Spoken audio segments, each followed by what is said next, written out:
Witam Was, barany słoneczne, księżycowe i ascendentalne w czytaniu na jesień.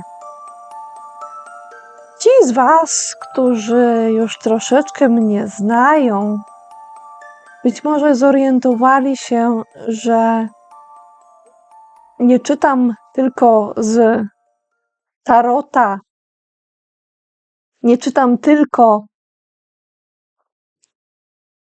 spoglądając na wizerunki kart i ich znaczenie, ale również z czegoś, co nazywam okolicznościami. I moje drogie barany,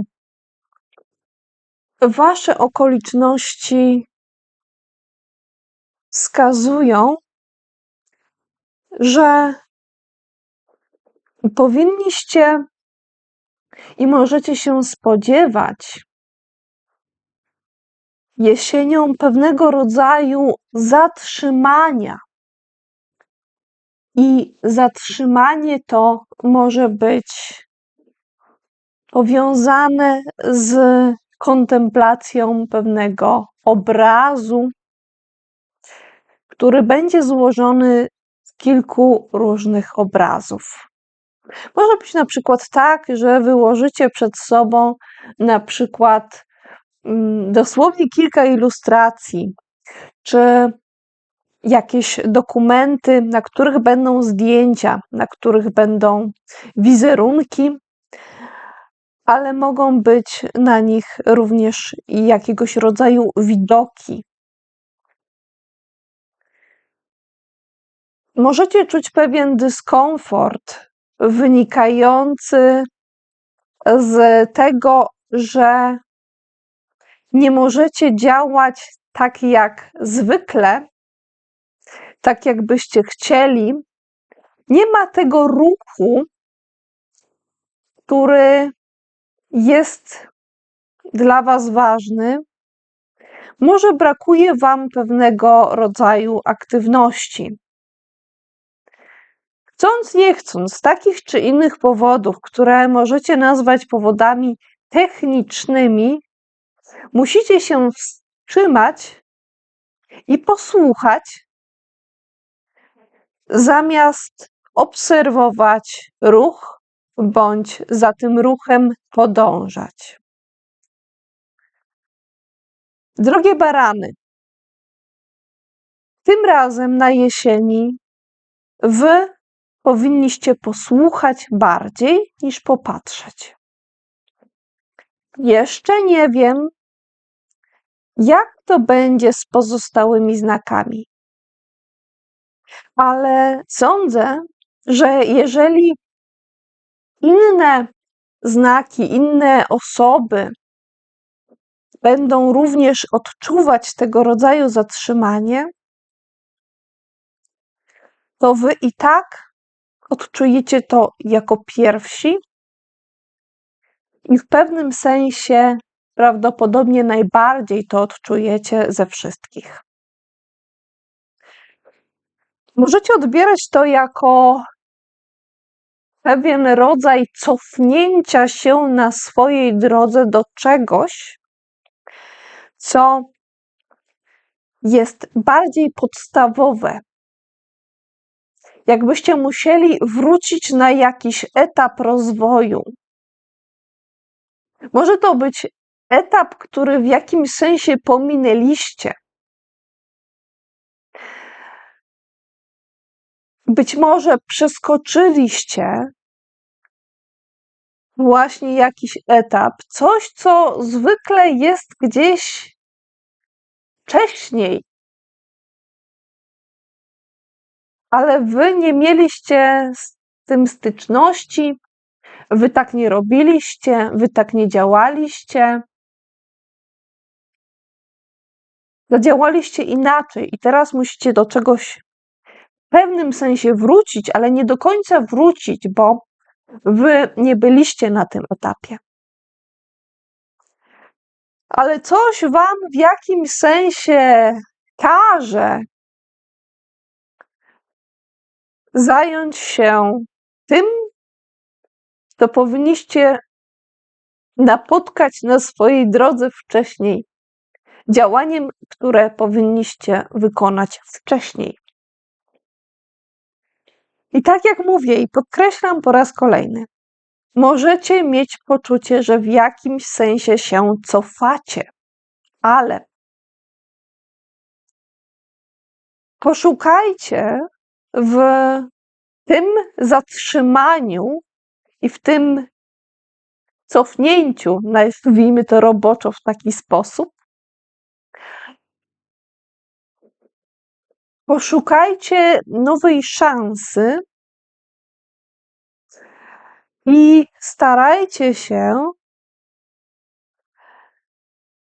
nie dorzucać zbyt wiele, a może nawet nic nie dokładać do tego obrazu, do tego zatrzymania.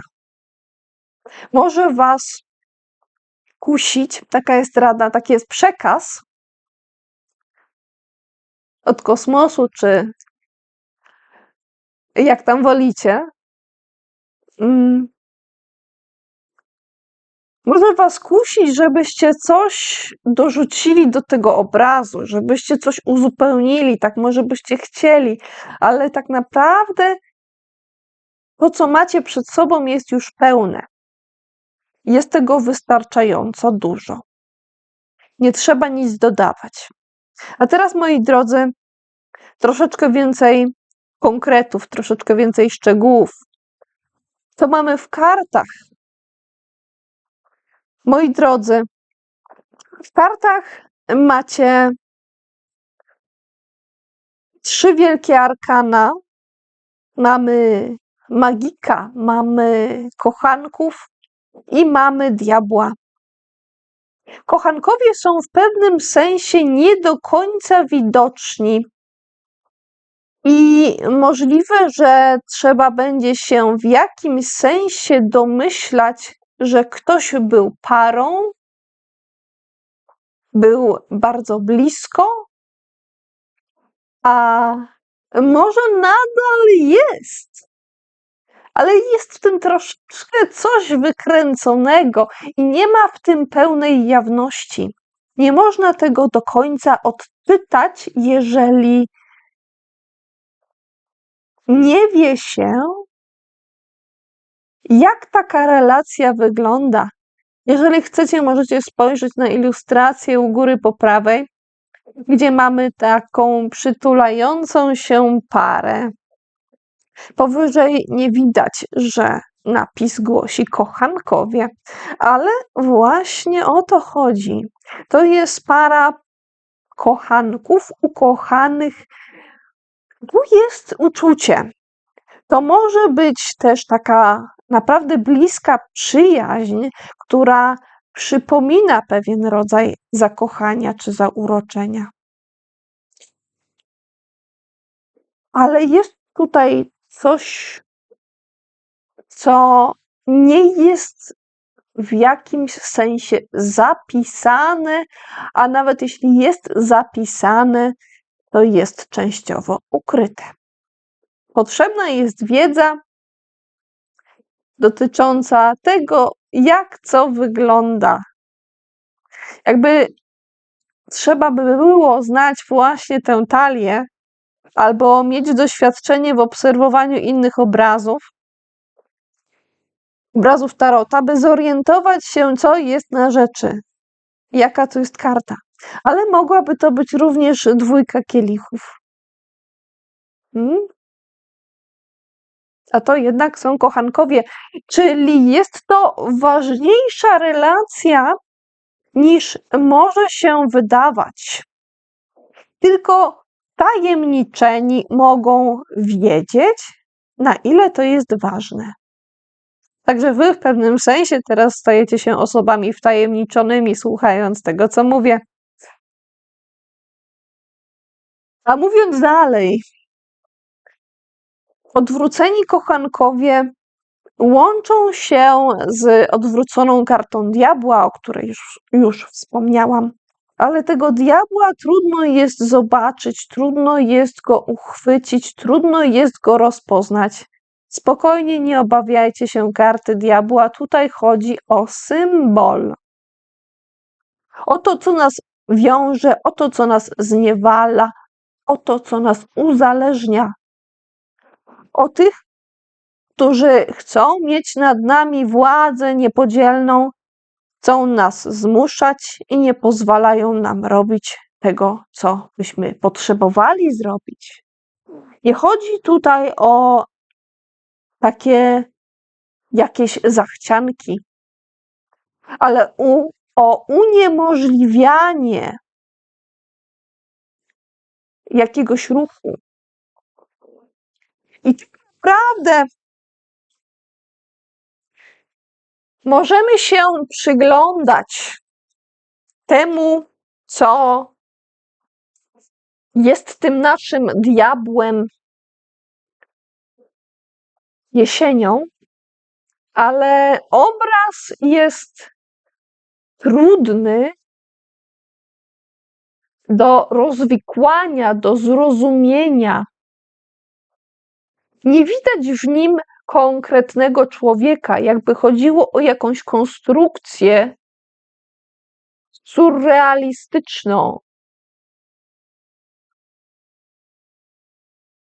Możemy przeczytać, że to jest diabeł i to wydaje się nam jednoznaczne, ale patrząc na kartę, patrząc na sytuację, może być trudno stwierdzić, czym ten diabeł tak naprawdę jest.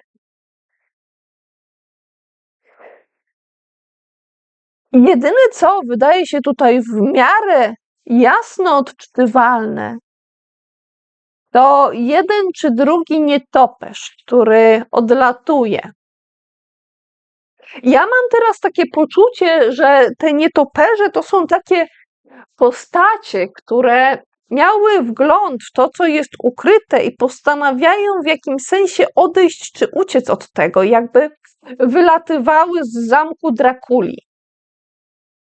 Ale robią to dyskretnie, może wrócą z powrotem do tego zamku Drakuli, ale robią to jednak na tyle dyskretnie, że niewprawione oko może tego zupełnie nie dostrzec.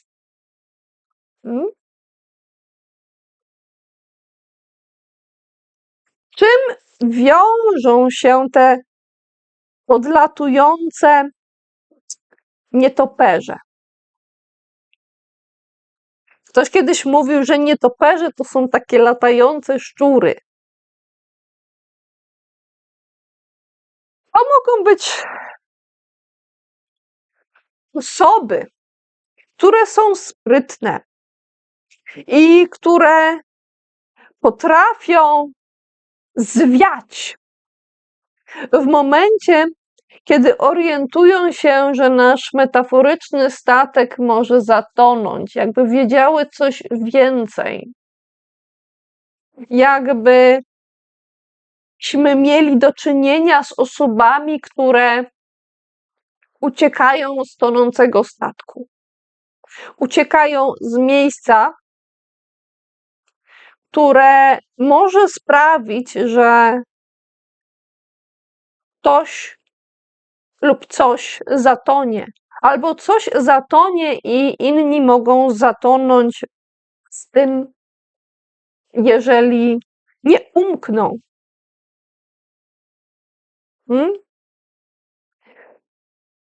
Moi drodzy,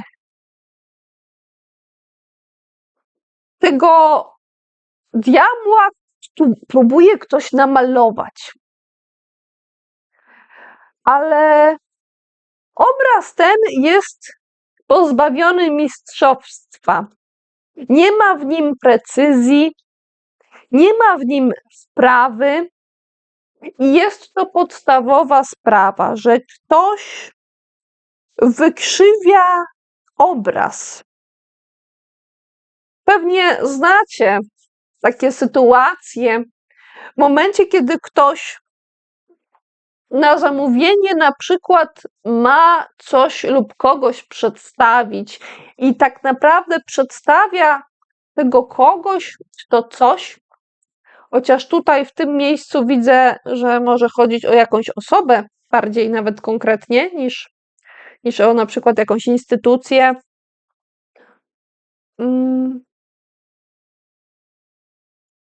Znacie pewnie taką sytuację, kiedy ktoś właśnie tak przedstawia, ale to przedstawienie jest, no mówiąc wprost, nieprawdziwe. Ale nieprawdziwe nie jest dlatego, że to, co jest pokazane, jest kłamstwem, tylko że różnią się szczegóły, różnią się drobiazgi. Coś jest może trochę za bardzo podkolorowane, coś jest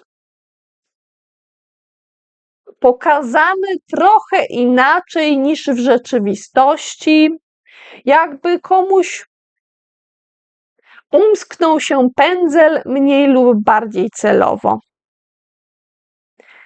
Tu nie chodzi o to, że ktoś chce kogoś celowo oszukać świadomie, ale gdzieś ten element diabełka wpływa i to diabełkowanie może gdzieś tak poprowadzić ruch pędzla, jakby został ktoś nieco zatruty negatywnym wpływem. To malowanie jest podstawą i związane jest z osobą, która jest w stanie głównie samemu funkcjonować. Bez szczególnego oparcia, bez jakiegoś dużego towarzystwa. Ktoś tu może wybrać jedną osobę, która będzie takim ulubieńcem czy ulubienicą, na którą z przyjemnością będzie spoglądać. To nie jest ktoś, kto koniecznie może być wsparciem, a tak naprawdę mało prawdopodobne, że tym wsparciem może być. Tu jest ktoś, kto jest ładny, w jakimś sensie kolorowy i lekki. Może przycupnąć, może być blisko tego kogoś, kto spogląda i przysiąść spokojnie. Mimo że niejedna osoba mogłaby prowadzić niepokój przy tym przycupnięciu, ale ta przycupnięta istota siedzi spokojnie.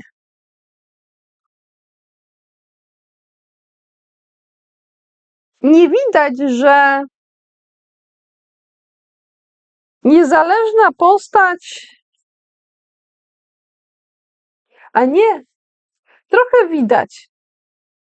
Początkowo może się wydawać, że nie widać, ale tak naprawdę widać, że ta osoba, która tak sobie siedzi i spogląda na tę, która przyfrunęła do niej, ma sporo na głowie, ale to, co ma na głowie, jest owocami czyjejś twórczości, owocami natury. I postać ta wiąże się z kochankami. Być może jest tak, że w jakimś sensie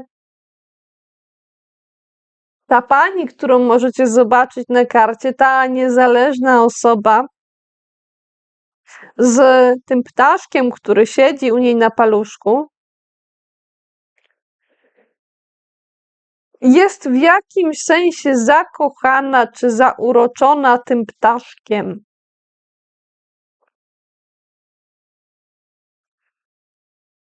W waszym czytaniu w ogóle te ptaszki jakoś szczególnie się przejawiają, bo jeżeli spojrzymy dalej, znów obok naszej niezależnej pani, mamy znów panią, która jest blisko innego ptaka. Tu mamy łabędzia.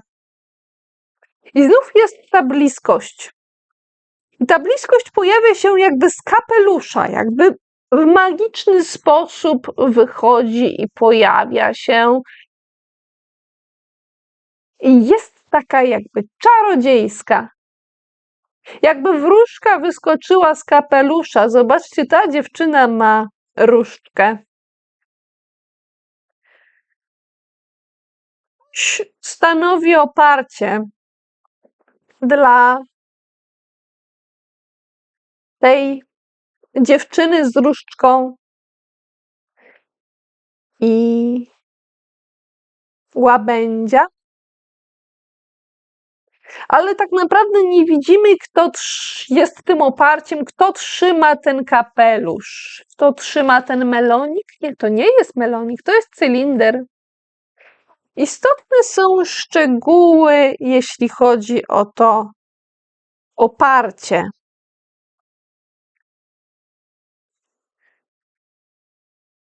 Można się pomylić. Można początkowo nazwać sprawy inaczej. I tutaj warto zachować pewną ostrożność. Żeby dobrze określić to oparcie, jeżeli będziecie chcieli je określić. Jaki to jest rodzaj wsparcia? Jaki to jest rodzaj relacji?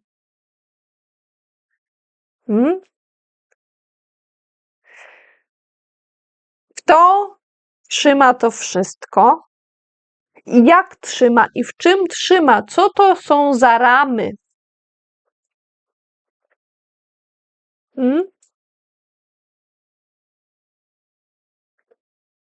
Moi drodzy, poniżej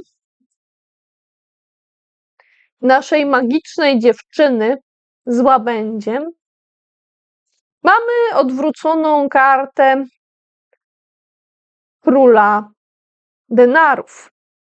I sądzę, że to właśnie ten odwrócony król denarów podtrzymuje kapelusz.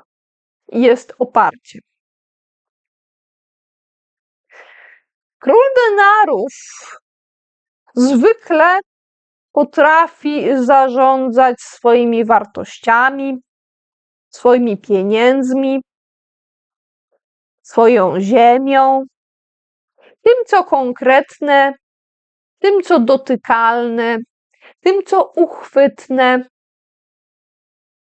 swoimi talentami i talentami innych również. Ale w tym momencie ma z tym pewien problem. I trudno w jego postaci rozpoznać króla denarów, który zwykle potrafi to wszystko ogarnąć. Ale w tym momencie właśnie ma z tym problem i dlatego niejedna osoba może go nie rozpoznać. Ale może jemu wcale nie zależy na tym, by zostać obecnie rozpoznanym. To jest ktoś, kto może się przechadzać gdzieś w tym kontekście, gdzieś krążyć przy tych sprawach.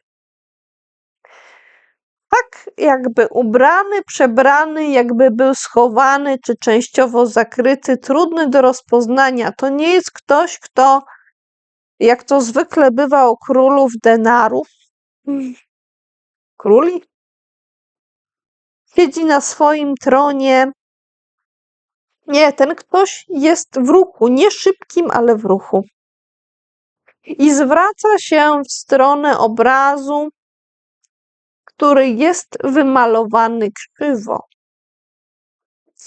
I moi drodzy, ten krzywy obraz jest podstawą u Was na jesieni. Zastanówcie się, kto maluje krzywo. I oczywiście polubcie, subskrybujcie, dzielcie się treścią. Wszystkiego dobrego Wam życzę. Cześć, pa!